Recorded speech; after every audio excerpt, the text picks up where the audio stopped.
సీఎంగా ఫడ్నవీస్ ప్రమాణం. మహారాష్ట్ర ముఖ్యమంత్రి మూడోసారి డిప్యూటీ సీఎంగా ఏక్నాథ్ షిండే, అజిత్ పవార్ ప్రమాణం. ముంబై, డిసెంబర్ 5.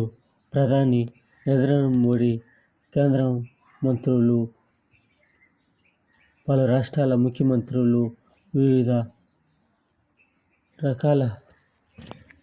ఈ విధంగా ఫడ్నవీస్ మహారాష్ట్ర ముంబైకి ముఖ్యమంత్రి అయినారు. ఈ విధంగా ఈ ముంబై నగరాన్ని మంచి ఆర్థిక స్థితిలో ఉంటుంది. ఎప్పుడు ఆ విధంగానే కొనసాగాలని కోరుకుంటాము. పలువురు ప్రముఖులు హాజరు. ఈ విధంగా 5 సంవత్సరాల కాలం ఆ దేవుడు తోడై ఉండాలని కోరు